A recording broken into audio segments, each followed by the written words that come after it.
big part of healing is learning to choose yourself. You put the needs of yourself first. You weren't taught that. You were taught to abandon yourself, neglect yourself. You weren't worthy of love unless you had to earn it. Anyone that is highly sensitive and an empath resonates with that. It's now time for you to step into your worth. Let go of the people-pleasing patterns, looking for external validation and approval, and learn to give that to yourself. The only way to do that is to sit with the pain, process it, integrate it, and realize that you were never unworthy, unlovable, or not enough to begin with. Those are all lies. And you're not the only one that believes them. Society is rampant with this. This is why we're in the state, in this world that we're in. This is why there's conflict. It's a crisis of a spiritual nature where we're taught that we're separate from God when we're not. But the only way to know that is to feel through all of the lies that say otherwise. And, part of that is seeing how other people have hurt you. And those are valid. It's valid. I'm not saying that at all, but I am saying that you would need to see your role in it, because there is no healing in blaming. There just isn't. And when you think about, your parents, their beliefs came from somewhere, right? And their parents' parents, and so on and so forth. So, it's a societal, and it's a family, and it's school systems. It's everywhere. So there's nobody to point the fingers at, per se. There just isn't. But you are responsible for healing the hurt that this created and recognizing where you have played a part in it. Like, what have you done and said? And make amends where you can, when it's appropriate. I don't believe that it's appropriate to try to continue to have one-sided relationships where the other person is not capable of meeting you where you're at. That doesn't mean that you're not sorry about your part in whatever unhealthy dynamic it was, but to continue to give to someone who doesn't have the ability to reciprocate it, it just doesn't make any sense. So you can send them love, and you can still love that person and care about that person, but you can't maintain a relationship like that. It's all about taking care of yourself, treating yourself like a queen or a king. It's about being true to yourself and realizing that you are amazing, incredible, just wonderful exactly as you are. There's no such thing as perfection. We're all unique expressions of one unique source, or one divine source. And so we're all love, but we just have been hurt.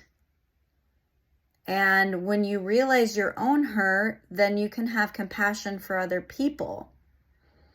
That doesn't mean that we continue to stay in unhealthy dynamics, but you can understand where it comes from, and you can send them love and healing.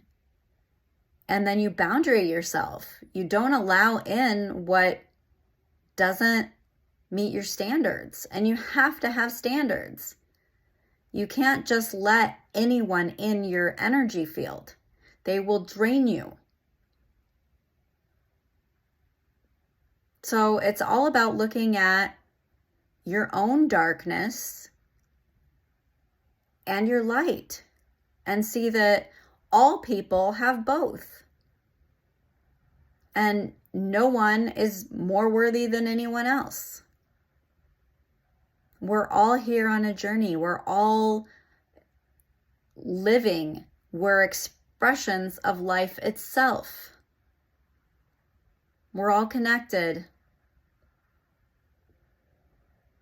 In order to realize all of that, though, you have to really dig deep and love whatever you're afraid of. Don't let those fears get in the way. They will keep you chasing your tail, keep you stuck in patterns that you don't want to be stuck in. So just do the inner work.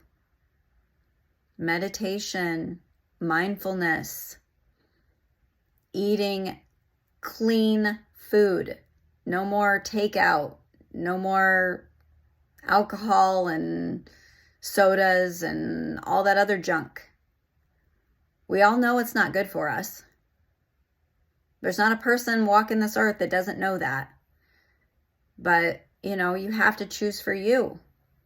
Exercise. Pick up habits that are new, better habits. Go for walks. Especially when you're processing emotions. Like that really, really helped me. Is just to move my body. That helps expel that energy. But you can just shake it off too. Like shaking does wonders. And just mindful breathing. Like the breath is that's the foundation. If we don't have breath, we don't have life. So breathing exercises. I find it very helpful to do 4 breaths in, and then through the nose, and then 8 exhales out the mouth, 8-second exhale, and then hold for 2 seconds and then repeat. And I do that for 3 to 5 minutes. And that will get your nervous system regulated, because without a regulated nervous system, you're not healing anything. You're going to go back to the same old patterns. And then your nervous system is going to be even more jacked up. So, it's important that you eliminate the things that make you frantic. Stop listening to the news. Stop following people on social media that have negative and harmful views. Stop spending time with people who drain your energy and don't fill you back up. Spend time on hobbies and be in nature. Nature itself is so healing. Connect to Mother Earth. We're all a part of it. You have to leave the rat race lifestyle in order to change your life. It starts with one brave step, and then another, and then another. And you might stumble, you might fall, and that's okay. Pick yourself back up again. You know your worth. Don't let anybody or anything get in the way of your dreams. And don't tell people your dreams before they manifest. So many people unknowingly, they're not doing it on purpose, but if they're doubting it, they're putting that thought out into the universe. So don't Don't give up what is sacred. Keep your plans to yourself and shine bright and love. Be in the present moment and understand everyone is doing the very best they can where they're at, including you.